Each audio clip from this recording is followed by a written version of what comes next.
네, 오늘 말씀의 제목입니다. 믿음의 성장을 위한 점검이라고 하는 말씀의 제목을 가지고 함께 말씀을 나누려고 합니다. 지난주 여러분들이 공과 우리 소그룹에서 공과 나누신 분들은 아마 다들 기억을 하시겠지만 지난주에 우리가 공과를 나누면서 기독교라고 하는 종교는 역사적 사실이 근거가 된다.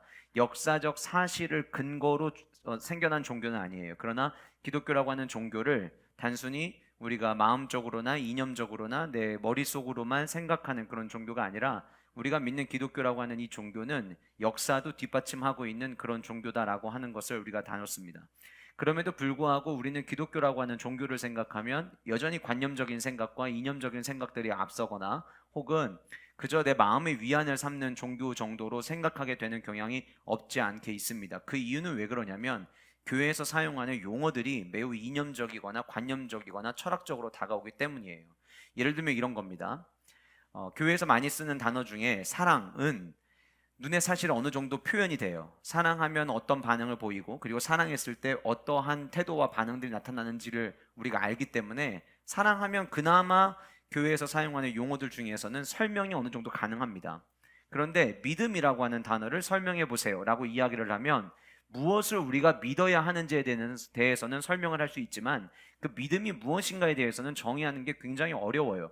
은혜 받았습니다 라고 우리가 이야기를 할 때 제가 예전에 한번 설교하면서 그런 말씀을 드렸지만 나 오늘 말씀 듣고 너무 은혜 많이 받았어 라고 하는 그 고백을 우리가 종종 하거든요. 근데 여러분 사실 은혜 받았다라고 하는 표현은요 예배가 끝나고 말씀을 듣자마자 나오는 반응은 아니에요. 진짜 은혜 받았다라고 하는 표현은 어떤 표현이냐면 내가 말씀을 듣고 그 말씀을 통해서 나란 존재를 발견을 하게 되는 거예요. 내가 그 말씀을 기준으로 나를 비추어 봤더니 내 모습 속에서 변화되어야 될 모습이 있다라고 하는 것을 성령 하나님께서 깨닫게 하시는 거예요. 그래서 그 말씀을 듣고 내 삶의 변화를 시도해서 그 변화된 삶을 살아갈 때에 나는 은혜 받았어 라는 말을 할 수가 있는 거예요. 우리가 설교 끝나자마자 나 오늘 설교에 너무 은혜 많이 받았어 라고 이야기한다면 그 이야기는 오늘 말씀이 나에게 새로 왔고 그 말씀이 나에게 뭔가 위로가 됐고 내 마음을 평안하게 했어 라고 하는 표현일 뿐이지 그 표현을 우리가 교회라고 하는 공동체 안에서 신앙생활을 하니까 은혜 받았다라고 하는 표현을 쓰는 것이지 성경적 근거로 은혜 받았다라는 표현을 쓰려면은 말씀을 듣고 내 삶에 무엇인가를 변화하고 그 변화된 열매가 있을 때에 우리는 은혜 받았다라는 표현을 쓸 수가 있다라고 하는 거예요. 여러분들이 다음 주에 속으로 공과에서 하나님께 영광을 돌린다라고 하는 이 영광을 돌린다는 표현이 무엇이냐에 대해서도 다루게 되실 거예요. 우리가 기도할 때 많이 기도합니다. 하나님 저의 삶을 통해서 주님 영광 받아 주옵소서 라고 우리가 기도를 하는데 어떻게 하는 게 하나님께 영광을 돌리는 거고 나를 통해서 하나님 영광 받아 달라고 하면 그것은 무엇을 의미하는 걸까 라고 머릿속에 생각을 해보면 굉장히 막연해요. 그러다 보니까 기독교라고 하는 종교가 되게 이념적인 것처럼 우리에게 다가온다라고 하는 거죠. 영광을 돌린다라고 하는 것은 내가 나의 유익과 나의 이익과 나의 성공을 위해서 내가 물불을 가리지 않고 나아갈 수 있지만 내가 그렇게 사는 것이 아니라 하나님 앞에서 내가 정직하게 진실된 방법을 통해서 내가 삶을 살아갈 것이고 그 일을 통하여서 나의 이익을 추구하는 것이 아니라 다른 사람들을 돌보고 그리고 정직하게 신실하게 하나님께서 내게 맡겨주시는 삶에 내가 감사하며 살겠습니다 라고 고백하는 것이 성경이 말하는 하나님께 영광을 돌리는 삶이에요. 이처럼 성경에서 우리가 사용되어지는 단어를 우리의 삶 가운데서 나도 그 단어가 의미가 무엇인지를 정확히 알지 못한 채 너무 많이 쓰다 보니까 기독교라고 하는 종교가 그런 하나의 이념적 종교처럼 우리에게 다가온다라고 하는 거예요. 그럼 이렇게 성경 안에 그리고 기독교적 용어 중에서 우리가 사용하는 단어들에 대한 정립들이 필요하겠지만 그 중에 우리가 가장 잘 정립해야 될 단어는 믿음입니다. 이유는 왜 그러냐면 우리가 신앙생활이라고 할 때 그 신앙생활은 믿음을 근거로 하기 때문이라고 하는 것이죠. 우리가 매일 예배를 드릴 때마다 하나님 앞에 우리의 입술로 우리의 신앙을 고백합니다. 그리고 사도신경을 고백합니다. 근데 그 사도신경을 고백할 때 가장 먼저 어떻게 고백을 하냐면 전능하사 천지를 만드신 하나님 아버지를 내가 믿사오며 믿음을 이야기를 하는 거예요. 기독교라고 하는 종교는 믿음에서부터 시작을 할 수 있다는 거예요. 뭘 믿는 거예요? 전능하신 하나님이 나의 아버지 되심을 믿는 데서부터 시작하는 종교가 기독교라고 하는 거예요. 우리 믿음의 선조들이 자신들의 신앙을 고백한, 우리가 사도신경을 이렇게 암송하는 것처럼 이전에 나와 있는 그 도르트 문경이나 혹은 수많은 이 신조들이 있어요. 자기들의 신앙을 고백하는 게 있어요. 그 중에서 니케아 신경이라고 하는 게 있어요. 사도신경과 이렇게 비슷하게 자기들의 신앙을 고백하는 고백문과 같았는데, 이 니케아 신경의 제일 첫 번째 줄이 이렇게 시작합니다. 나는 한 분이신 하나님, 전능하신 하나님을 믿습니다로 시작을 해요. 그러니까 기독교라고 하는 종교는 바른 믿음에서부터 시작을 하는 거예요. 여러분, 행복하게 신앙생활을 할 수 있느냐? 어떻게 하면 행복한 신앙생활을 할 수 있을까요? 제가 중고등부 시절부터 또 우리 아이들 지금 대학부, 청년부 있는 지체들도 우리 제자훈련을 할 때 하는 시간에 지난 한 주간 동안 각자 자기의 삶 가운데서 가장 특별했던 일, 가장 재밌었던 일, 흥미로웠던 일, 머릿속에 기억에 남는 일을 이야기하라고 하면 대부분의 친구들이, 고등학교 때 제자훈련 받던 친구들은 너무 답이 뻔해요. 어떤 대답을 합니까?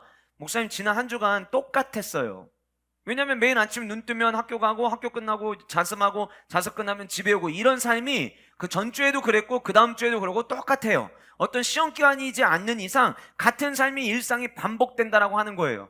아마 우리 학생들만의 이야기는 아니라고 생각이 되어집니다. 여러분들도 삶을 살아오지만 지난 일주일과 어쩌면 내일부터 시작되는 한 주간의 삶이 지난주에 한 주간의 삶을 복사해서 그대로 갖다 붙인 것처럼 똑같은 시간에 출근하고 똑같은 시간에 퇴근하고 같은 시간에 같이 마주하는 사람들과 식사를 해야 되는, 어쩌면 똑같은 일상이 반복되게 느껴질 수 있어요. 우리는 이것을 어떻게 표현하냐면 다람쥐가 쳇바퀴 도는 것과 같은 삶을 산다라고 표현을 해요. 근데 여러분, 우리가 흔히 대화를 하던 중에 나의 삶은 다람쥐 쳇바퀴 도는 것 같아 라고 이야기할 때에는 어떤 의미로 이 얘기를 하는 거냐면, 내 인생 별로 재미가 없어, 내 인생 별로 특별하지 않아, 내 인생 별로 흥미롭지 않은 것 같아, 그냥 늘상이 똑같아 라는 표현으로 우리는 이 표현을 쓴다는 거예요. 자, 그러면 대부분의 모든 사람들이 싫어하는 게 있어요. 별로 흥미롭지 않게 여기는 게 있어요. 그게 무엇이냐면 같은 자리에 머무는 거예요.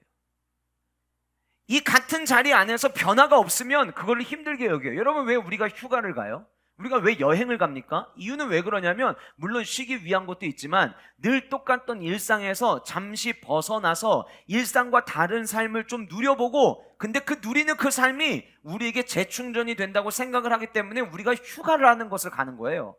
이처럼 많은 사람들은 같은 삶이 똑같이 반복되고 아무런 변화가 일어나지 않는 거에 대해서 흥미를 잃습니다. 별로 재미없어해요. 제가 어제 다니엘 아카데미 선생님 한 분과 이야기를 하다가 이런 생각을 했어요. 와, 내가 30년만 젊었으면 얼마나 좋았을까. 다니엘 아카데미 다니는 아이들의 이야기를 들었는데, 얘네들이 영어 단어를 외우는 속도가 제가 생각하는 것과 비교가 되지 않을 만큼 굉장히 많은 단어를 외우더라고요. 물론 저학년들은 이제 막 걸음마 하고 그 다음에 ABCD를 우리가 배우던 스타일로 그 발음을 외우는 게, 공부하는 게 아니라 정말 전혀 다른 방법으로 애들이 영어를 배우더라고요. 그래서 그렇게 애들이 영어를 공부하면서 저학년들은 일주일 동안 외우는 단어 분량이 그렇게 많지는 않지만 조금 학년이 올라가서 4학년, 5학년, 6학년 이쯤 되면 일주일에 단어를 한 300개 정도로 아이들이 외운대요. 근데 그거를 처음에는 아이들 좀 약간 힘들어 했는데 지금은 그거를 그냥 거뜬하게, 물론 시험 보러 들어갈 때는 오늘 또 시험 보네 라고 초조한 마음으로는 가지만 애들이 넉넉하게 감당들을 해낸대요. 그리고 아이들이 원어로 책을 읽는 걸로 별로 어렵지 않고 시간 날 때마다 애들이 책을 읽는다는 거예요.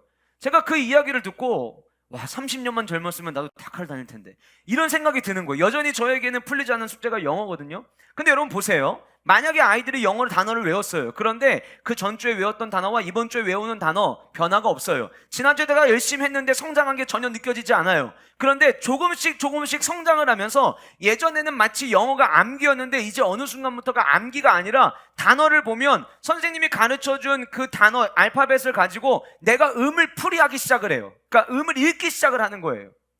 아마 우리 아이만이 그런 게 아니라 모든 아이들이 그럴 거예요. 예전에는 영어 단어를 보면 그냥 그림과 같이 보던 아이가 언젠가부터 영어 단어를 보면 이 단어를 내가 한번 읽어봐야겠다라고 시도를 하더라고요. 이게 어떤 증상입니까? 내가 하고 있는 상황에서 뭔가 변화가 일어난다는 거예요. 뭔가 내가 지금 이전보다 성장하고 있다라고 하는 걸 본인이 느끼는 거예요. 그런 사람에게는 영어가 재밌어요.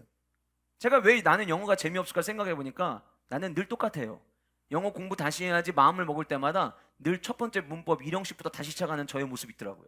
성장이 없으니까 재미가 없는 거예요. 자, 왜 제가 여러분들에게 지금 이런 말씀을 드리냐면, 신앙생활을 누가 재밌게 하는 줄 아세요? 신앙이 성장하는 사람이 신앙생활을 재밌게 합니다. 내가 신앙생활을 해보다 보니까 야, 예수님을 믿는다는 게 이게 그냥 교회를 나가는 게 아니구나. 야, 내가 예수님을 믿고 내가 하나님의 말씀을 따른다라고 하는 것이 그저 예배에 참석하는 게 전부가 아니구나. 야, 예전에는 하나님이라고 하는 그 이름이 능력의 이름이고 위대하신 이름이라는 거를 목사님의 말씀을 통해서는 들었지만 내 삶 가운데 그게 크게 경험이 안 됐는데 어느 순간부터 하나님이라고 하는 그 이름이 내 삶의 능력이 되고 내가 가진 게 하나도 없을지라도 내 뒤에 그 여호와 하나님의 이름이 나를 감싸고 있다는 그 사실 때문에 늘 내가 힘을 얻기 시작을 하고 남들 같으면 벌써 좌절하고 낭망하고 포기할 만한 삶인데도 불구하고 언젠가부터는 내 안에 근성이 생기기를 시작하고 괜찮아, 일어날 수 있어, 괜찮아, 할 수 있어, 괜찮아, 내 뒤에는 하나님이 계셔라는 마음이 내 안에 들기 시작하는 거예요. 예전에는 헌금을 의무적으로 했었는데 어느 순간부터 내 안에 감사 때문에 어쩔 수 없이 내 마음을 하나님께 드리고자 하는 마음 때문에, 상황은 헌금을 드릴 수 있는 상황이 아니에요. 상황은 내가 지금 이 필요한 물질이 하나님 앞에 드리는 것보다 내 주머니에 있는 게 훨씬 더 유익하다고 생각이 되어져요. 그런데 어느 순간부터 내가 가지고 있는 것이 없다 할지라도 주님께 드리는 게 내게 행복이 되기 시작하는 거예요. 성화의 삶, 사람 안 변해, 이게 내가 예전부터 갖고 있던 생각이었어요. 그런데 어디 한번 나도 말씀을 듣고 그 말씀대로 한번 반응해 볼까? 그래서 아주 작은 것부터 시작을 했어요. 말씀 들을 때에 건강한 성도는 성령 하나님을 의지하면서 말씀을 듣는다는 이야기를 듣고 언젠가부터 예배하는 자리에 나와서 옆 사람과 이야기하는 것이 아니라 하나님, 제가 오늘 이 주님의 음성을 듣게 왔습니다. 성령 하나님, 들을 수 있는 귀를 내게 열어주시옵소서. 내가 하나님의 음성을 듣게 하여 주옵소서. 이렇게 듣다 보니까 이전에는 나도 모르게 말씀을 듣다가 이거는 잘못됐어, 이건 아니야, 이거는 우리랑 거리가 멀어, 이거는 말씀이니까 목사님이니까 하는 얘기라고 들리던 말씀이 어느 순간 나도 모르게 아멘하기 시작해요. 예전에는 내가 무엇인가를 결정할 때에 내 상황과 내 주변에 있는 사람들의, 지인들의 이야기와 가장 가까이에서는 가족들의 이야기 혹은 그 분야의 전문가에 대한 이야기를 듣고 그들이 이야기해주는 대로, 그들이 설계해주는 대로 나갔었는데 어느 순간부터 내 삶에 문제가 있을 때 주님 앞으로 나오는 나의 모습을 발견하기 시작해요. 그러면 신앙생활이 재밌어지는 거예요. 그러면 그때부터는 신앙생활이 진짜 살아 움직이고 꿈틀거리는 역동적인 신앙생활을 경험하게 되는 거예요. 그런데 여러분, 반대로 교회는 1년 이상, 10년, 20년 오랜 세월 교회를 다녀요. 그런데 내가 정체돼 있어요. 그 자리에 그대로 있는 거예요. 마치 다람쥐가 나는 열심히 뛰고 있는 것 같지만 뛰어봤자 그 자리에 계속 머무는 것처럼 나는 열심히 신앙생활했다고 생각하고 나는 열심히 헌신했다고 생각하는데 알고 보니 그 자리에 그대로 있었던 거예요. 변화가 아무것도 없어요. 이 하나님, 지금의 내 하나님은 더 위대해져야 되는데 그러질 않아요. 오히려 내가 만든 그 다람쥐 쳇바퀴 속에서 그 하나님은 여전히 같은 위치에서만 계시는 것처럼 느껴지는 거예요. 그러면 여러분, 신앙생활 절대 재미가 없습니다. 흥미를 느낄 수가 없습니다. 그러나 하나님 앞에 기도하고 그 기도할 때 뭘 응답을 해주셨느냐 안 해주셨느냐를 떠나서 내가 하나님과 대화하고 내가 하나님과 교제할 수 있다는 그 사실, 내가 큐티를 하면서 예전에 처음 시작은 의무로 시작을 했는데 말씀을 읽다 보니까 말씀이 재밌어지기 시작하고 이 말씀 중에서 하나만 내 삶에 한번 적용해보자 시작해서 적용했더니 내 삶에 뭔가 모르게 그 어느 것과 비교할 수 없을 만큼 주님의 말씀이 정말 꿀송이처럼 답니다라는 고백이 나올 때 우리는 비로소 신앙생활을 재밌게 하는 거예요. 여러분들은 지금 신앙생활이 재밌으십니까? 아니면 마지못해 하는 신앙생활이십니까? 만약 여러분들이 마지못해 신앙생활하고 계시는 것처럼 느껴지신다면 지금 나의 신앙이 성장하지 않고 있다는 증거인 거예요. 여러분, 우리가 성경을 이야기를 할 때 믿음 하면 믿음의 조상 아브라함을 생각합니다. 그러나 여러분, 믿음의 조상 그 아브라함도 사실은 처음 시작은 아브람이었습니다. 처음부터 믿음의 조상이 아니었던 거예요. 아브라함도 처음 시작할 때에는 아브람으로 시작했어요. 많은 분들이 오해하고 착각하는 게 있어요. 믿음? 다 똑같은 거 아니야? 천국 가기 위한 믿음을 이야기한다면 그 믿음은 다 똑같습니다. 예수 그리스도를 나의 주로 시인하고 나를 위해 십자가 못 박혀 주신 것으로 믿는 그 믿음으로 천국 가는 믿음을 이야기하면 그 믿음은 똑같아요. 그러나 하나님의 은혜를 경험하기 위해서 필요한 믿음은요, 다 똑같지 않습니다. 뭘 보면 알 수 있습니까? 성경에는 믿음에 대해서 이야기하면서 어떤 믿음은 살아있는 믿음이지만 어떤 믿음은 죽은 믿음이라고 이야기를 해요. 여러분, 믿음이 다 똑같은 믿음이라면 산 믿음이 어디 있고 죽은 믿음이 어디 있습니까? 그런데 그 말씀을 듣고 순종하는 자의 삶을 살아가는 그 믿음은 살아있는 믿음이지만 말씀을 듣고도 아무런 변화가 일어나지 않고 아무런 시도하지 않고 순종하지 않는 믿음은, 행실이 없는 믿음은 죽은 믿음이라고 성경은 이야기하고 있어요. 예수님께서 제자들에 대해서 꾸짖으실 때 이런 표현을 쓰시죠. 믿음이 적은 자들아 어느 때까지겠느냐. 믿음이 적은 자라고 이야기를 주님이 하셨다는 것은 그 말의 반대에 믿음이 적지 않은 큰 믿음도 존재한다는 걸 주님은 말씀하고 계시다는 거예요. 여러분, 우리의 믿음은 어떻습니까? 주님이 말씀하시는, 성경이 말하고 있는 그 믿음에 대한 기준으로 본다면 우리의 믿음은 어떤 믿음일까요? 디모데전서 1장 19절에는 믿음에 대해서 이야기하면서 어떤 믿음은 마치 배가 난파돼서 파손된 것 같은 그런 파손된 믿음도 있다라고 이야기를 하세요. 믿음의 모양은 있지만 온갖 파도에 의해서 다 부서지고 형체만 겨우 남아있는, 파도에 휩쓸려서 파손된 그 배처럼 그런 믿음을 가지고 있는 자도 있다라고 성경은 이야기하고 있다는 거예요. 여러분, 난 천국 갈 수 있어, 난 구원의 확신이 있어, 물론 중요합니다. 그러나 만약 그 믿음이 죽은 믿음은 아닌지, 그 믿음이 파손된 믿음은 아닌지 우리들의 믿음에 대해서 점검을 해봐야 된다라고 하는 거예요. 여러분, 믿음의 조상 아브라함의 이야기는 창세기 12장부터 시작이 됩니다. 창세기 11장은 우리가 잘 아는 대로 바벨탑 사건이 등장을 하죠. 바벨탑이 어떤 사건입니까? 인간의 힘으로 무엇인가를 이루어 보겠다고 하는 인간의 방법이 어쩌면 새로운 시대에 새로운 소망이 될 거라는 것을 가졌던 사람들이 탑을 쌓기 시작한 거예요. 오늘날에도 이 바벨탑을 쌓는 일은 여전히 일어나고 있어요.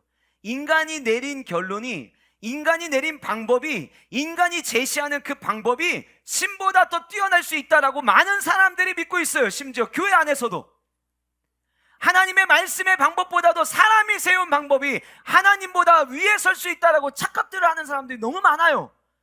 그런데 여러분, 창세기 11장에서 인간의 방법이 소망이 될 수 있어라고 바벨탑을 쌓았지만 그 바벨탑은 무너져 내렸습니다. 어떤 무엇이 할지라도 하나님을 대항해서 세우는 그 어떤 것은 인간에게 소망인 것처럼 보일지는 모르겠지만 절대 성공할 수 없습니다. 그 이야기가 11장에 나오고 12장부터 아브라함의 이야기가 등장을 해요. 그럼 여러분, 성경 속에서 성령 하나님이 우리에게 말씀하시려고 하는 의도가 있는 거 아니겠어요? 어떤 이야기일까요? 인간의 힘으로 소망을 가지고 뭔가 높아져 보려고 하지만 인간의 방법으로는 안 돼. 그러나 이제부터 내가 어떻게 일하는지 내 방법을 너희들에게 소개해 줄게. 그게 창세기 12장이에요. 그렇게 창세기 12장이 시작이 됩니다. 우리가 잘 아는 대로 창세기 12장 1절부터 3절까지 여호와께서 아브라함에게 너의 친척 본토 아버지 집을 떠나 내가 너에게 지시할 땅으로 가라는 이야기로 시작을 하죠. 이때는 아브라함이 아니라 아브람이었어요. 아브라함이 아브람으로 있을 때에 하나님 말씀을 듣고 순종은 합니다. 그런데 여러분, 제가 오늘 이 말씀을 준비하기 위해서 아브라함의 이야기를 쭉 읽어 내려가면서 제가 오늘 시간이 많으면 더 천천히, 더 자세하게까지 여러분들에게 말씀을 드리겠지만 나중에 기회가 있으리라 생각이 되어지고 오늘은 가장 압축적으로 제가 여러분들에게 말씀을 드릴 거예요. 그런데 아브라함의 이야기를 잘 읽어보시면 창세기 12장에 등장하는 아브라함의 모습은요, 믿음은 이제 생겼어요. 우리가 예수 그리스도를 믿음으로 말미암아 신앙생활을 막 시작하는 것처럼 아브라함이 하나님의 말씀을 듣고 움직이는 삶은 시작을 한 거예요. 그러나 창세기 12장에 등장하는 아브라함의 모습은 아주 믿음의 초보 단계예요. 자, 그럼 제가 여러분들에게 믿음을 점검하는 많은 모습들 가운데서 아브라함의 본문, 그리고 아브라함이 등장하는 본문 가운데 믿음과 관련된 본문, 다른 본문도 많이 있을 텐데 왜 12장 앞부분 이 5절부터 13절까지의 말씀을 제가 여러분들과 함께 나누려고 하냐면, 우리가 예수 그리스도를 믿는 자의 삶을 살아간다라고 한다면 적어도 창세기 12장 5절부터 13절까지에 등장하는 아브라함의 모습은 지나가야 돼요. 믿음의 초보인 이 모습은 빨리 지나가야 돼요. 그런데 많은 그리스도인들이 예수님을 믿으며 신앙생활은 시작을 했지만 1년이 지나고 5년이 지나고 10년이 지나는 동안 여전히 창세기 12장에 머물러 있어요. 그러니 신앙생활이 재미가 없는 거예요. 성장이 없는 거예요. 그리고 그 환경 때문에 원망하고 불평은 계속해요.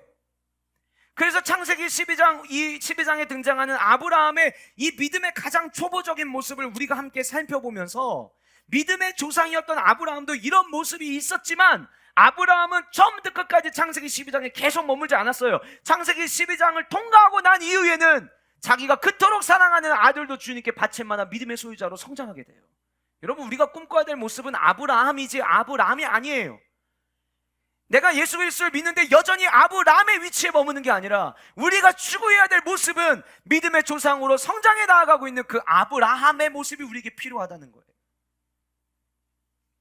그래서 오늘 이 말씀을 여러분들이 들으시면서 지금 나의 모습이 몇 년째 아브람에 머물고 있지는 않은지 우리들의 모습을 말씀을 근거로 점검하시고, 그리고 아브라함의 삶을 살아가는 은혜가 저와 여러분들 가운데 있기를 소원합니다.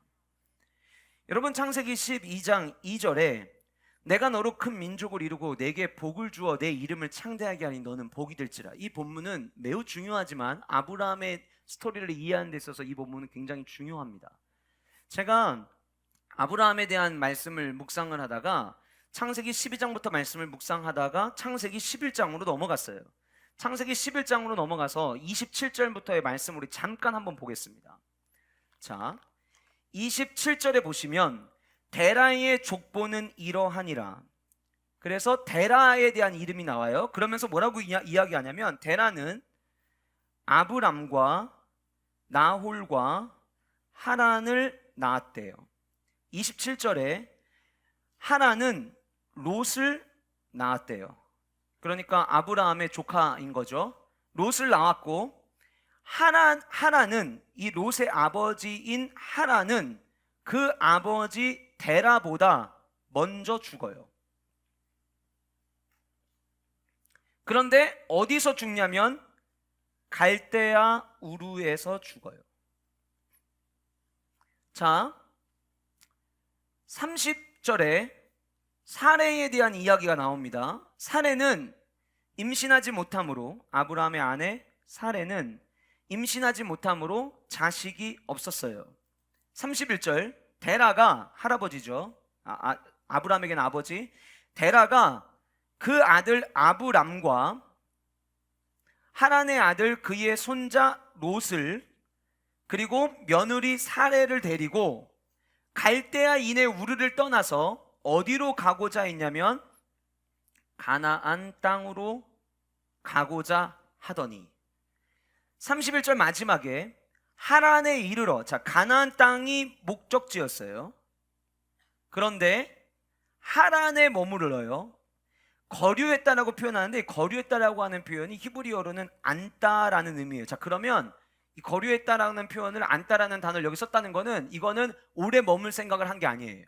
잠깐 지나가는 과정에서 쉬어가는 과정 속으로 여기고 있다는 거예요. 자, 제가 지금 여러분들 이 드리는 설명을 잘 들어보셔야 돼요.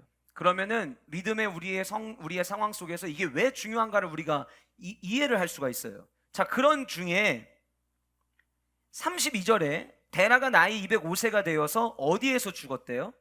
네, 하란에서 데라가 죽습니다. 하란에서 죽어요. 자, 그러면 이런 질문을 하는 분이 있어요. 왜 하나님이 아브람에게 복을 주기를 원하셨을까요? 이런 질문하는 분들이 있어요. 왜냐하면 성경에 아브라함이 복을 받을 만한 조건이 없거든요. 아무것도 없어요. 이유가 없어요. 그런데 하나님이 아브라함을 선택해서 하나님이 세우는 하나님 나라의 밑그림을 아브라함부터 시작을 합니다. 이유는 몰라요. 왜 선택했는지 이유는 몰라요. 그런데 가만히 보니까 12장에서 내가 너에게 보여줄 땅으로 가라라는 말을 하기 전에 이 가정에 배경이 있었던 거예요. 데라를 통해서 하나님께서, 왜 이유는 몰라요. 이유는 모르는데 데라가 가나안 땅으로 가고자 했어요.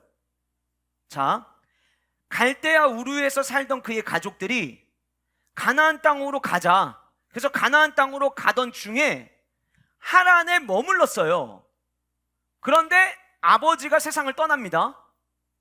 그러면 아들 입장에서 이 상황에서 결정을 내릴 수 있는 사람은 아브람밖에 없어요. 왜냐하면 롯은 조카예요. 서열이 달라요. 아내는 그때 당시 어떤 의견을 낼 수 있는 권한이 없어요. 자, 그러면 아버지와 조카와 함께 가나안 땅을 향해 가기 시작했던 상황에서 아버지가 죽으면 이제 결정을 누가 내려야 되냐면 아브람이 결정을 내려야 되는 거예요. 그러니 아브라함이 갈등했겠죠. 어떤 갈등을 합니까? 다시 갈대아 우르로 갈 거냐 아니면 가나안 땅으로 갈 거냐를 놓고 고민하는 거예요. 왜요? 갈대아 우르는 당시는 친족 사회예요. 그러니까 뭔가를 새로 시작하려고 한다면 갈대아 우르로 돌아가서 거기에 있는 친족 중심으로 형성되어 있는 그 마을에서 사는 게 훨씬 나을 거예요. 그런데 이때에 고민하고 있는 그 찰나에 내가 어떤 길로 가는 게 내 인생에 유익이 될까 고민하고 있는 그 상황 가운데 있는 아브라함에게 하나님이 등장을 하시는 거예요. 하나님이 등장을 하셔서 창세기 12장 1절에 너 떠나라. 근데 뭐라고 이야기하셨냐면 고향과 친척과 아버지의 집을 떠나래요. 자, 그러면 선택지는 어디로 가라는 거예요? 가나안으로 가라는 거예요. 원래 살던 갈대아 우르를 떠나라는 이야기를 하셨으니까 그러면 이제 내가 가야 될 곳은 분명한 거예요. 왜요? 갈대아 우르에서 나왔죠. 지금 하나님에 머무르고 있는데 하나님은 여기 머무는 게 아니라 가라고 이야기를 하시니까 가나안으로 가야 되는 거예요. 여전히 우리에게는 질문이 남아있어요. 왜 하나님은 아브라함에게 복을 주시려고 선택을 하셨느냐? 이 질문을 갖고 있는데 2절 보세요. 내가 너로 큰 민족을 이루고 내게 복을 주어, 여기서 복은 바라크라는 단어를 써요. 복을 주어 내 이름을 창대하게 되니 너는 복이 될지라. 여기서는 베레크라는 단어를 써요. 자, 이게 왜 중요하냐면요, 앞에서 이야기하는 복을 주어라고 하는 이 단어가 갖고 있는 원어의 의미는 뭐냐면 은혜로 복을 주다예요. 자, 그러니까 아브라함이 뭔가를 잘해서 하나님이 아브라함을 선택한 게 아니에요. 아무 조건 없이 오직 하나님의 은혜로 아브라함을 선택하신 거예요. 누구처럼? 따라하시겠습니다. 나처럼. 누구처럼요? 우리처럼, 나처럼. 우리는 여러분 구원받을 자격이 없었어요. 3대째, 2대째 그게 구원받을 자격이에요? 아니에요. 우리는 구원받을 자격이 없었어요. 그런데 하나님의 은혜로 복받을 기회가 우리에게 주어진 거예요. 그런데 하나님은 뭘 원하시는 줄 아세요? 거기서 끝나는 걸 원치 않으시고 너가 복이 될지라. 자, 너는 은혜로 복을 받았지만 너는 이제 이것을 다른 사람에게 나눠주는, 선물을 나눠주는 자의 삶을 살아야 돼 라고 말씀하시는 거예요. 두 번째 나오는 복은 선물이라는 의미예요. 자, 이 이야기를 하시고 난 다음에 아브라함이 그 말씀을 따라서 떠납니다. 4절에 보니까 뭐라고 이야기하고 있냐면 그의 하란을 떠날 때의 나이가 75세였더라 라고 이야기를 해요. 이제 믿음의 여정이 시작이 된 거예요.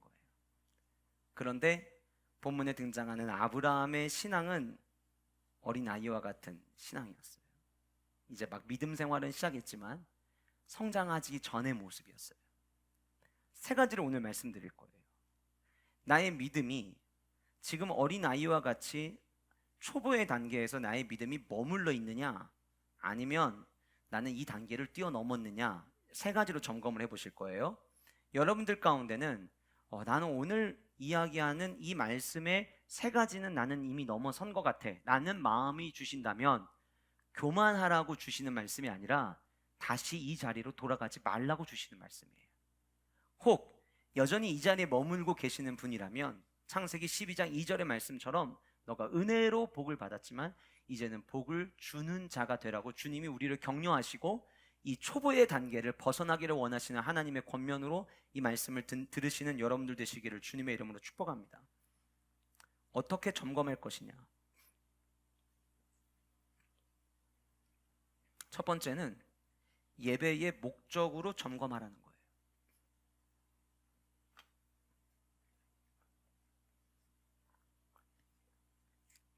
예배의 목적으로 점검해라. 지금 여러분들 예배 나오셨죠? 왜 나오셨어요? 속으로 한번 얘기해 보세요. 원래 주일 예배 드리는데, 원래 주일 오후 예배 드리는데 국수 먹고 대화하다 보니까 위에서 찬양 소리 나가지고 집에 가기 눈치 보여서 올라왔는데, 뭐 아니면은 오늘 이 오후에도 하나님께 주실 은혜를 사모하는 마음 오신 분도 계실 거예요. 자, 왜 예배하십니까? 믿음을 점검하는 데 있어서 가장 중요한 것은 왜 나는 예배하고 있느냐는 거예요. 여러분, 성경의 역사에서 하나님을 향하여 제단을 쌓았다는 표현이 제일 먼저 등장하는 게 오늘 이제 본문이거든요. 그래서 이 본문은 하나님께 예배하는 그 예배에 대한 기초를 이야기하는데 매우 중요합니다. 그런데 개역개정에서 번역을 정말 너무 기가 막히게 해놨어요. 이제 뒷부분에 가서 설명을 드리겠지만 오늘 말씀에 5절부터 이런 말씀이 나옵니다. 아브라함이 그의 아내를 데리고 가나안 땅으로 들어가요. 마침내 가나안 땅으로 들어가요. 아버지가 가기를 원했던 그 땅, 하나님께서 친척 집을 떠나서 원래 가려고 했던 장소로 가라고 해서 가고 있던 그 가나안 땅에 도착을 해요. 그런데 도착을 했더니 6절에 가나안 사람이 그 땅에 거주를 하고 있어요. 무슨 얘기냐면 외부인이 지금 침입을 한 거예요. 전혀 들어보지도 못했던 사람들이 이 가나안 땅에 정착해 보겠다고 들어온 거예요. 그러면 여러분 당연히 뭐가 있겠습니까? 시샘이 있겠죠.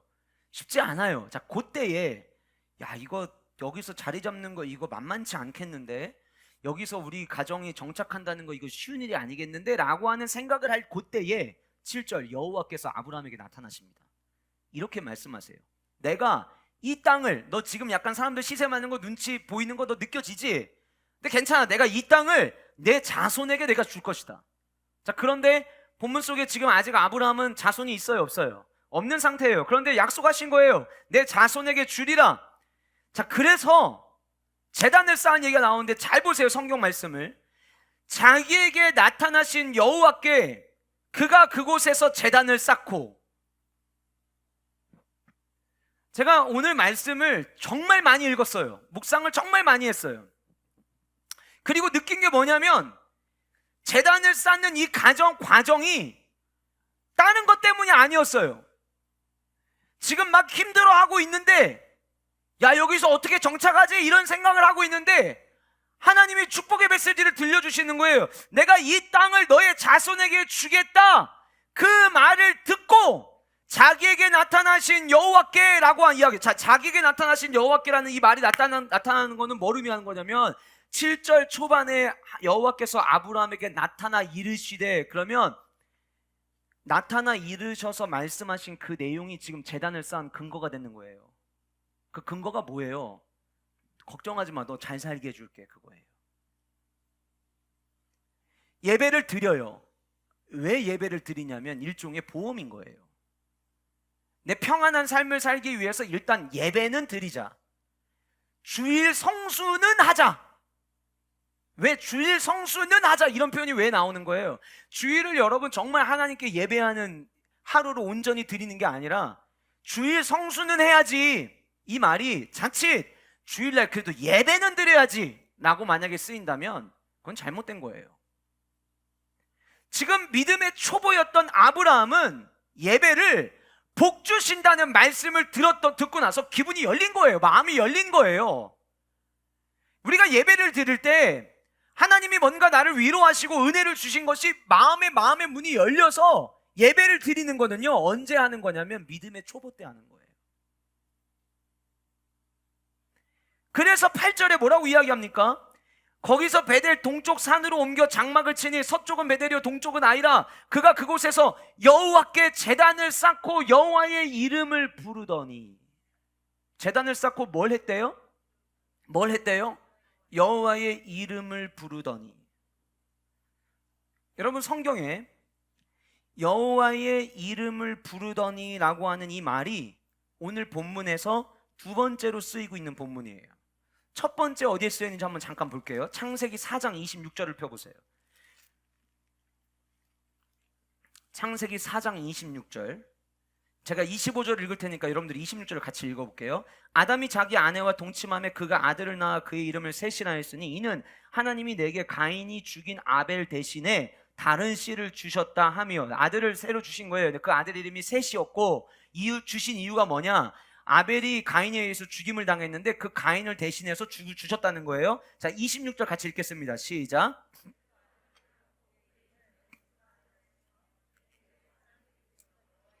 여기 혹시 줄 안 쳐 있는 분들은 밑줄을 쳐놓으세요. 4장 26절. 셋도 아들을 낳고 그의 이름을 에노스라 하였으며 그때의 사람들이 비로소 뭘 했대요? 여호와의 이름을 불렀대요. 자, 성경에서 여호와라고 하는 이름을 부른 첫 번째가 어디냐면 4장 26절이에요. 그리고 두 번째가 어디 등장하냐면 오늘 저와 여러분들이 읽은 창세기 12장 8절에 등장을 해요. 항상 무엇인가를 처음 시작하면 그 처음이 뭐가 되냐면 기준이 됩니다.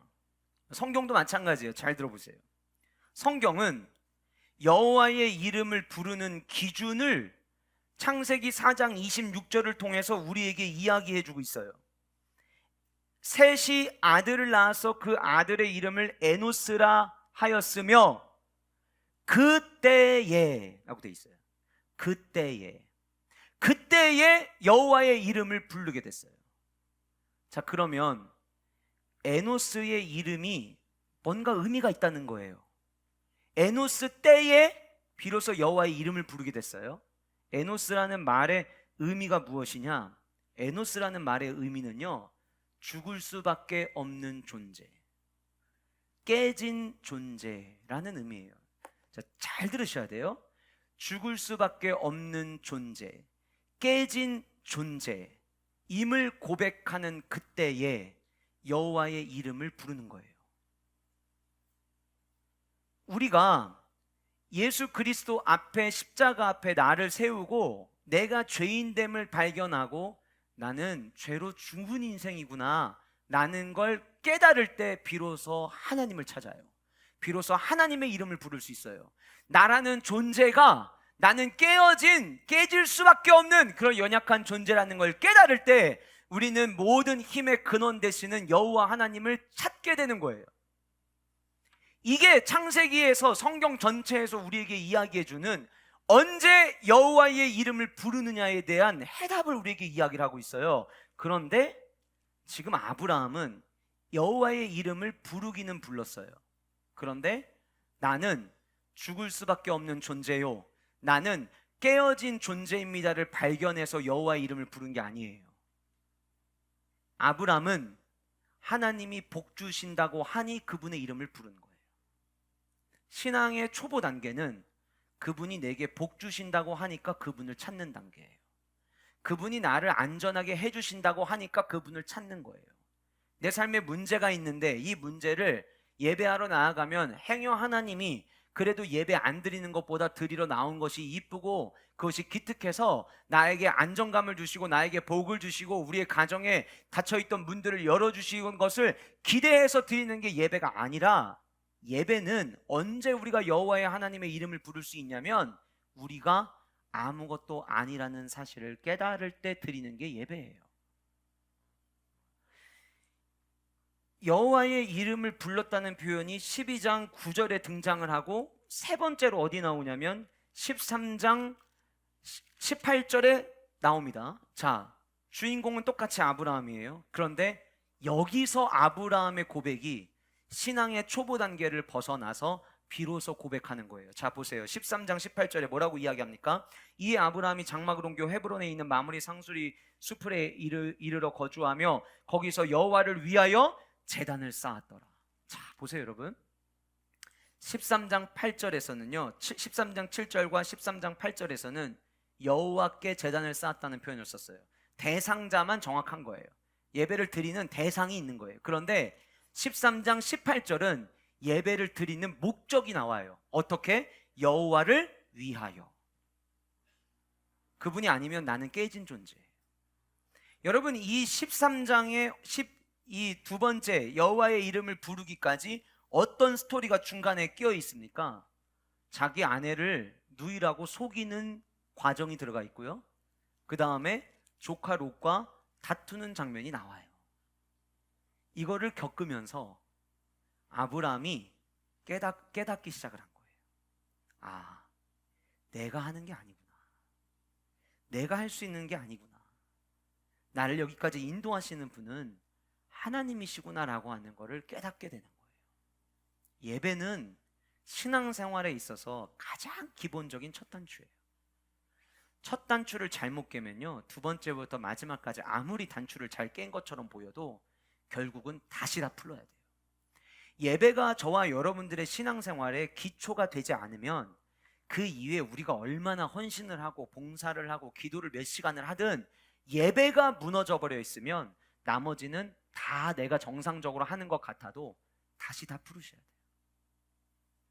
신앙이 왜 성장 안 하는 것 같은 줄 아세요? 예배가 무너졌기 때문에.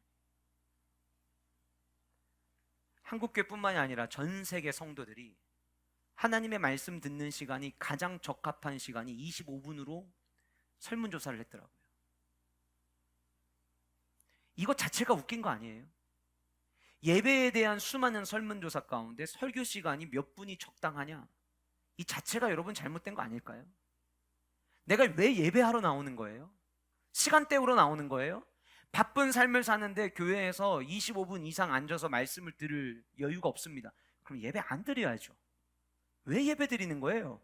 나는 주님 깨어진 존재입니다. 주님, 저는 죽은 존재입니다.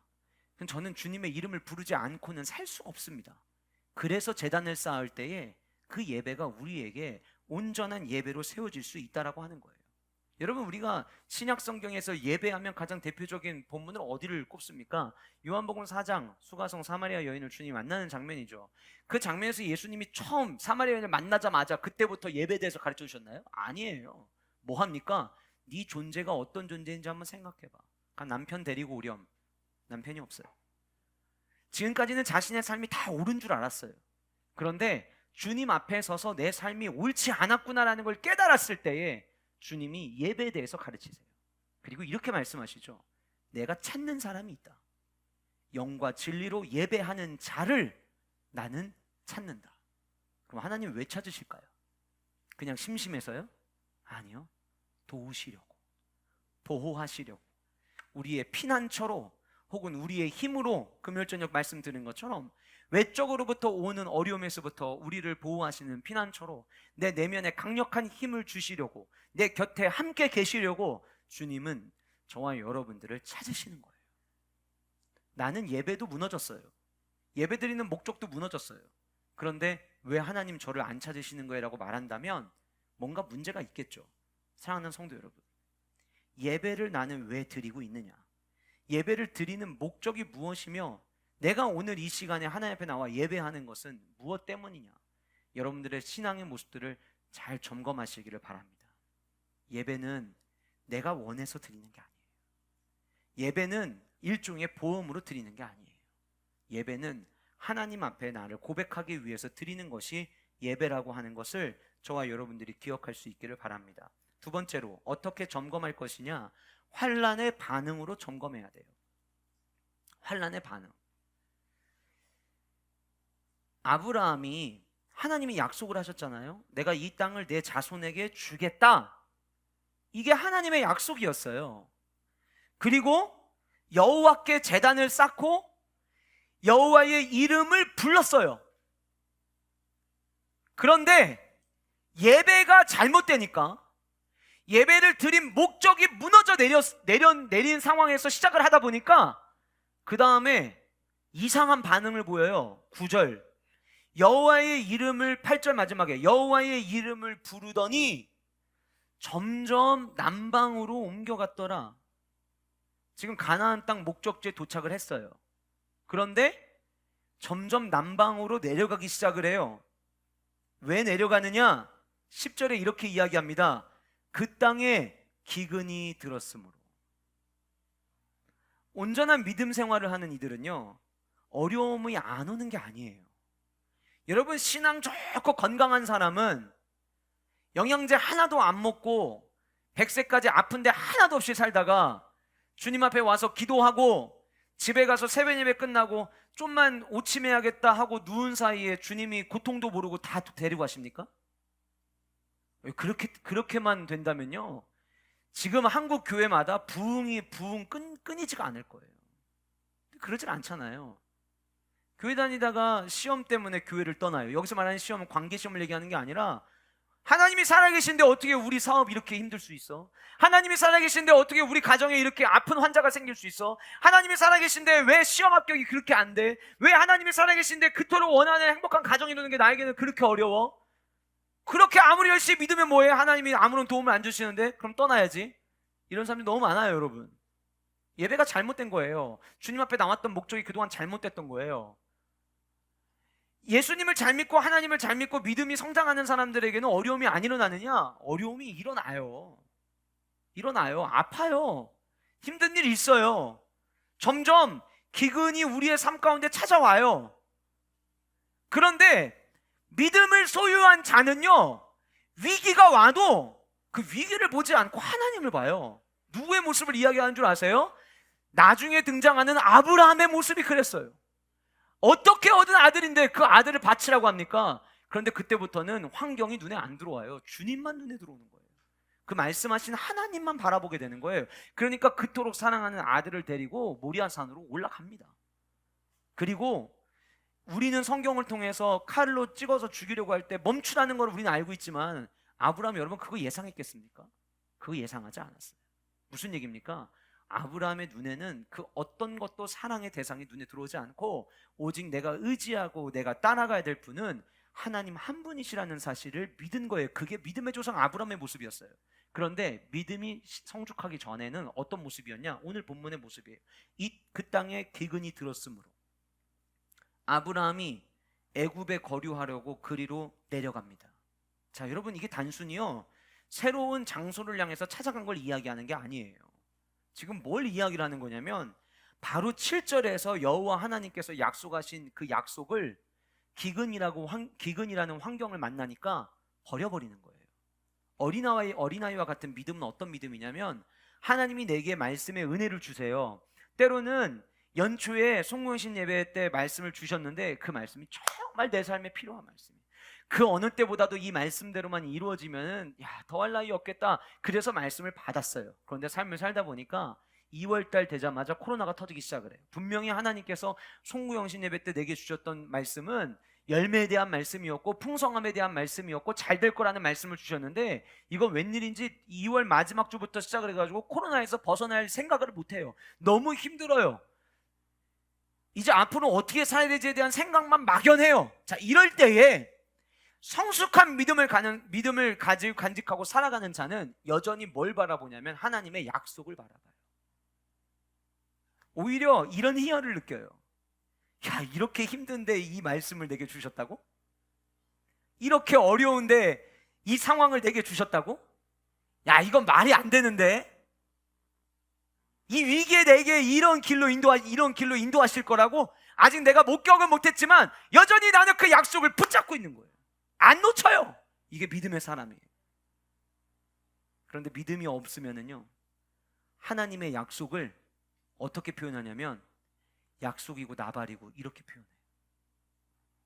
성경을 성경이고 나발이고 던져버려요. 믿음이 연약하면요, 말씀 웃기지 말라고 그래. 어쩌면 우리 안에서 들리는 우리의 소리일지도 몰라요. 하나님은 섬세하시고 하나님은 디테일하시고 하나님은 모든 것을 계획하시고 하나님은 모든 것을 이루신 분이라고 하는 거에 대해서 우리가 너무나도 잘 알고 있는데, 그런데 위기라는 기근이 내게 딱 찾아오면 조금 전에 말씀하신 그 약속도 내던지는 게 믿음이 연약한 자의 모습이에요. 저 사람이 진짜 신앙이 좋으냐 그렇지 않느냐는 언제 볼 수 있냐면, 위기를 만났을 때 어떻게 반응하느냐가 그 사람의 진짜의 모습을 보여주는 거예요. 여러분, 하나님이 인도하셔서 가나안 땅에 들어갔어요. 여러분, 아브라함이 하나님께 하나님 저 여기 있어요, 복 좀 주세요. 그래, 내가 너를 복의 근원이 되게 할게. 그래서 그렇게 하신 거예요? 아니었잖아요. 하나님이 전혀 생각도 안 하고 있던 아브라함에게 먼저 나타나셔서 내가 너를 복의 근원 삼아주겠다고 이야기를 하시더니, 아브라함이 만약에 그 말씀이 없었더라면 원래 아버지가 기반을 닦아놨던 갈대아 우르로 돌아갔겠죠. 근데 그 하나님 말씀 때문에 가나안으로 왔어요. 그러면 하나님 책임져줘야 되는 거 아니에요? 내가 복음을 들을 때에 예수 그리스도를 나의 주로 시인하면은 이전에 하던 거 하지 말아야 되고 이전에 안 하던 거 해야 된다는 이야기를 들었어요. 그럼에도 불구하고 그 길을 선택했어요. 그럼 하나님 복 주셔야 되는 거 아니에요? 그러면은 뭔가 내 삶의 일이 풀려야 되는 거 아니에요? 40일 특별 새벽 기도를 다 하고 지금까지 교회에서 금식하라고 할 때마다 금식을 다 했으면 내 삶의 문제가 해결돼야 되는 거 아니에요? 해결이 뭡니까? 날마다 복이라고 하는 꼴을 먹어야 되는 거 정상 아니에요? 그런데 그게 아니라 너무 힘들어요. 기근이 와요. 안 되겠다. 일단 다음 달부터 먹고 봐야겠다.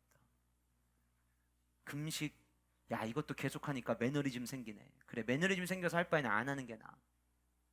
여러분, 우리 안에 이런 마음들이 자리 잡고 있지는 않냐는 거예요. 예배가 무너졌던 아브라함이 환난을 만나니 하나님의 약속을 버리게 되었어요. 여러분, 하나님을 향한 사랑, 하나님이 주시는 은혜를 잃어버리면 그 순간 우리 영이 어두워지기 시작합니다. 그 진짜 하나님이 내게 주시려고 하는 게 무엇인가를 놓치기 시작을 해요. 지난주 금요일날 우리가 시편 46편에 있는 피난처에 대한 말씀을, 주님이 나의 피난처십니다 라고 하는 말씀을 함께 나눴습니다. 근데 주님이 그 시편 46편을 통해서 마지막 우리에게 요구하시는 반응이 뭐였어요? 너희는 가만히 있어. 너희는 가만히 있어. 하나님의 마음은 이런 거예요.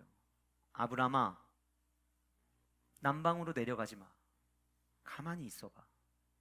기다려봐. 그럼 내가 내 방식대로 어떻게 일하는지 내가 보여줄 거야. 그런데 우리는 두려운 상황을 만나면 일단 내 힘으로 뭔가를 해보려고 움직여요. 환난을 만날 때 나는 어디를 향하고 있느냐? 코로나 바이러스라는 위기를 만나고, 물론 여러분들 가운데는 안정적인 직장 생활 때문에 오히려 코로나 때문에 업무가 쉬워진 분들도 있으실 거예요. 제자가, 미국에서 지도했던 제자가 항공사에서 일을 하는데 정규직이거든요. 그런데 비행기가 많이 안 뜨니까 한 달에 절반만 출근을 하라고 했대요. 그리고는 월급은 원래 받는 대로 다 그대로 받더라고요. 그러니까 어떤 누군가는 코로나 바이러스가 더 편했을지도 몰라요. 사람마다 상황마다 다 틀리겠죠. 또 반대로 어떤 분들은 이 위기를 만나갖고 너무 힘들고 너무 어렵게 하루하루를 지내는 분들도 분명히 계시리라 생각이 되어집니다. 금요일날 저녁에 이경희 집사님한테 이야기를 듣게 됐어요. 샘이 이야기를 듣게 됐어요. 목사님, 우리 이경희 집사님이 워낙 목소리가 뭐 기쁜 일이 있으나 슬픈 일이 있으나 늘 하이톤이시긴 하지만 그날은 유독 더 이렇게 하이톤이셨어요. 제가 잠깐 이제 볼일 보고 차에 타는데 이미 이제 저희 아내랑 대화를 하고 계셨고, 차 안이 그냥 막 쩌렁쩌렁했어요. 톤이. 우리 하나님은 이렇게 섬세하세요. 이야기하시면서 무슨 얘기인가 들어보니까, 세미가 선병원의 응급실로 처음에 취직이 됐을 때 주변에서 왜 그 힘들게 다른 데도 있는데 응급실 갔냐고, 얼마나 힘드냐고 다들 그랬다는 거예요. 그런데 선병원이 코로나 바이러스를 맞이하면서 병동이 폐쇄되고 병동을 운영하면서 병동에 있는 간호사들은 일자리를 잃었대요. 그런데 유일하게 변동이 없는 부서가 있었으니 이루 말하여 응급실이더라. 그 하나님의 섬세하심을 이야기하는 거예요. 여러분, 우리 하나님이 그런 하나님이에요. 우리가 예상하지 못한 길로 하나님이 우리의 삶을 인도하세요. 그런데 우리는 일단 당장 내 눈앞에 위기가 오면 하나님의 약속을 잠시 내려놓으려고 할 때가 너무 많아요. 사랑하는 성도 여러분, 하나님이 여러분들에게 주신 말씀이 뭡니까? 하나님이 여러분들에게 주신 약속이 뭡니까? 혹은 송구여신 예배뿐만이 아니에요. 주일, 수요 예배, 금요 예배 때마다 주님은 설교자를 통해서 그 말씀을 우리에게 약속으로 주실 때가 있어요. 여러분, 그 약속 붙잡으세요. 놓치지 마세요. 상황이 힘들다고 내려놓지 마세요. 어떤 상황이 있을지라도 내가 기근이 오든 그렇지 않든 우리가 의지해야 될 대상은 오직 하나님 한 분이심을 우리는 기억해야 돼요. 환난을 맞이했더니 아브라함이 약속만 버린 게 아니라 의지의 대상을 하나님에게서 갈아탑니다. 누구에게요? 애굽에 내려가서 애굽의 왕을 의지하려고 했어요.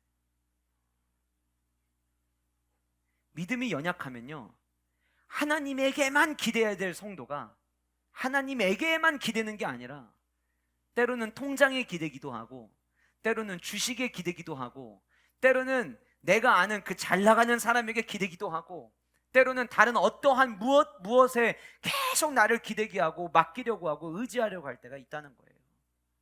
그러나 믿음이 성장한 성도는 초지일관 주님께만 나를 의지하고 맡깁니다. 그 은혜가 저와 여러분들 안에 있기를 소원합니다. 적어도 오늘 이 오후 예배 나오셔서 이 말씀 들으신 여러분들, 이 말씀 들으시면서 마음 안에 결단하세요. 주님, 그렇습니다. 내가 주님 외에 누구를 의지하겠습니까? 주님이 내 삶의 피난처요, 주님이 내 삶의 반석이시요, 주님이 내 삶의 요새이심을 주여 내가 잊지 않게 하여 주시옵소서. 가지 말아야 될 믿음의 단계, 위기를 만났을 때 하나님 외에 다른 것을 의지하고 하나님의 약속을 내던지는 그 모습은 믿음의 초보 단계에서 해야 될 모습이지, 신앙생활하고 5년이 지나 10년이 지나 늘 주님의 말씀 안에 거하는 성도가 해야 될 모습은 아니라는 거예요. 우리 이런 말 하죠. 신앙에 업앤다운이 있다고. 업앤다운이 있을 수 있어요. 그런데 여러분, 업앤다운이 이런 업앤다운이 돼야 돼요. 이런 업앤다운이 돼야 돼요.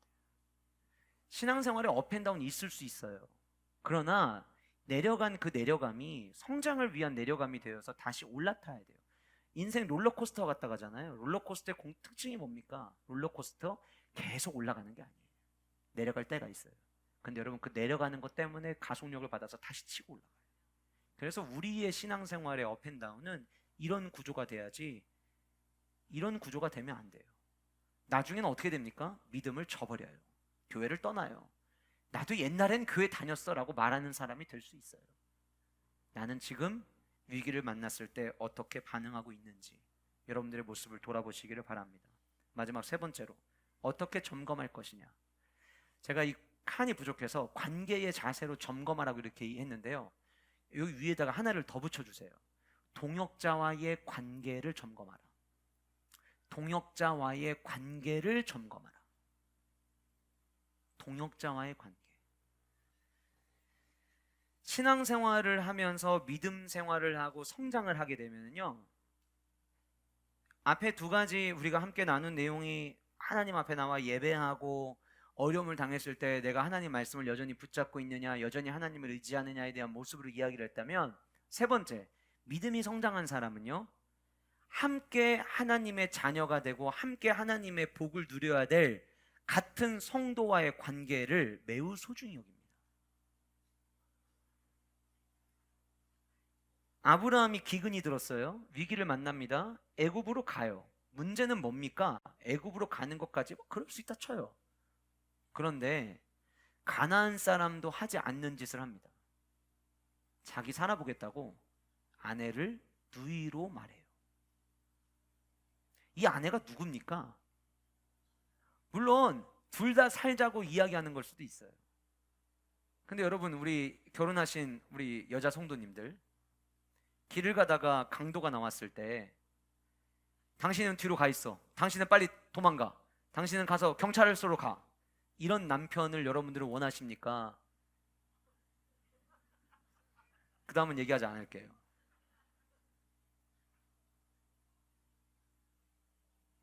지금 이거 뭐 하는 거냐면요, 강도 만났는데 난 돈 없어요, 다 이 여자가 돈 갖고 있어요, 얘기하는 거랑 똑같은 거예요.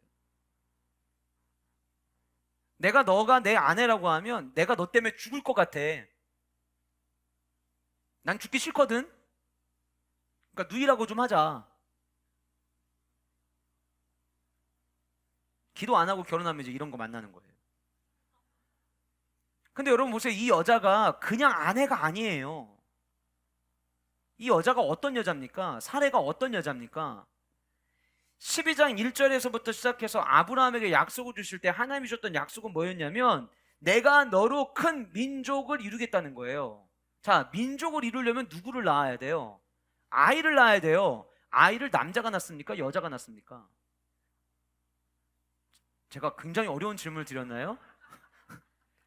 어려운 질문은 뜸에 들여질 수 있고 고민을 하실 수 있지만, 이건 그렇게 어려운 질문은 아니에요. 아이를 남자가 낳습니까? 여자가 낳습니까?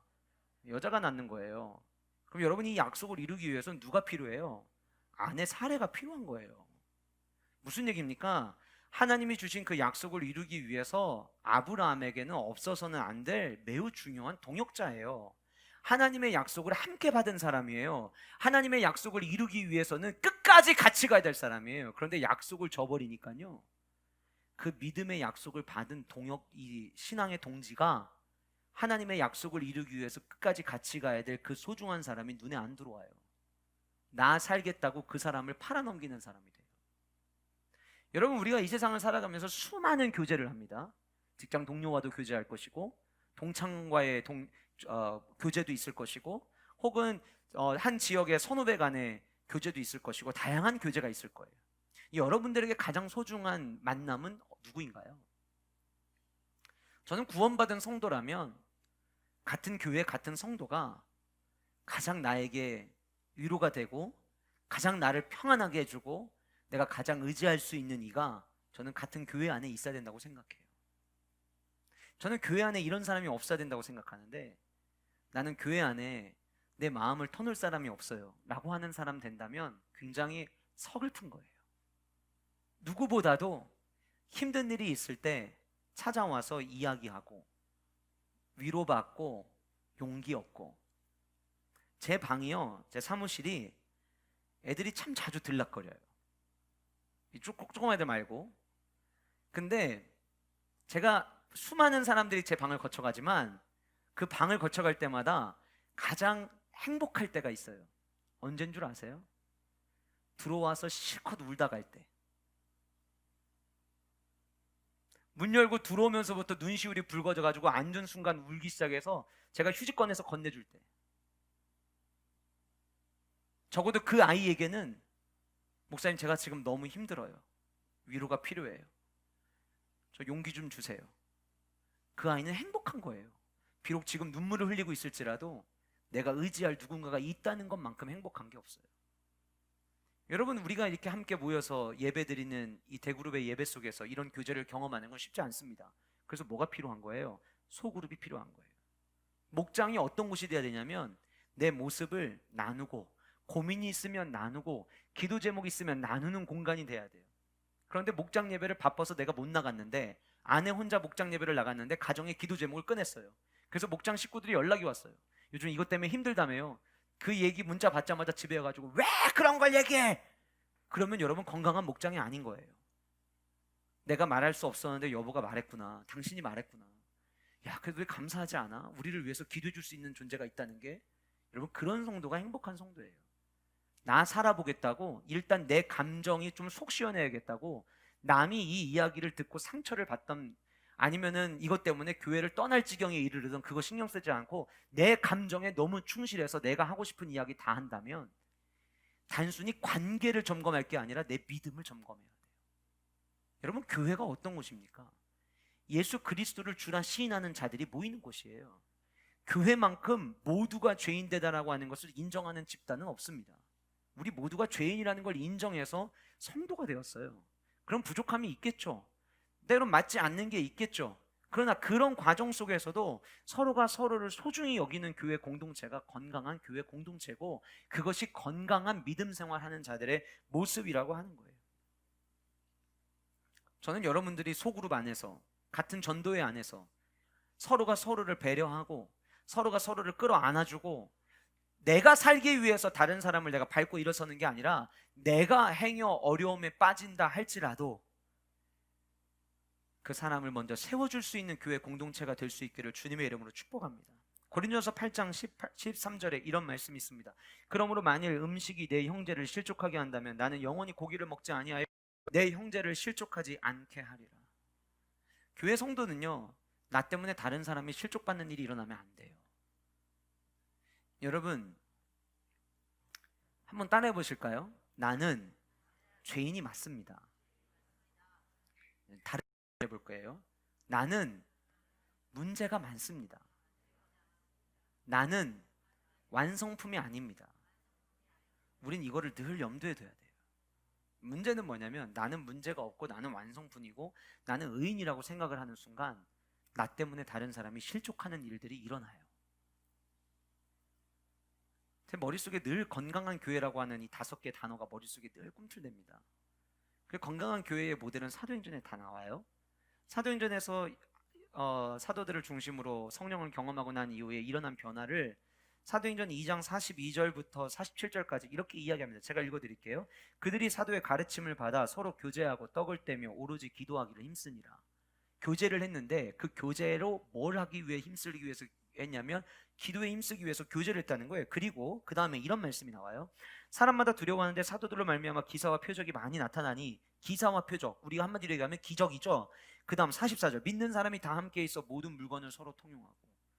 우리가 생각하는 기적은 죽은 자가 일어나고 부도난 게 회복되고 이런 걸 우리는 기적이라고 생각하잖아요. 근데 성경은 초대교회에 일어난 기적에 대해서 이야기하면서 뭘 이야기하냐면 서로 함께 나눠 쓰고 함께 필요한 것들을 채워주고 함께 서로를 붙잡아주는 모습을 가지고 많은 표적과 기적이 일어났다고 이야기하고 있어요.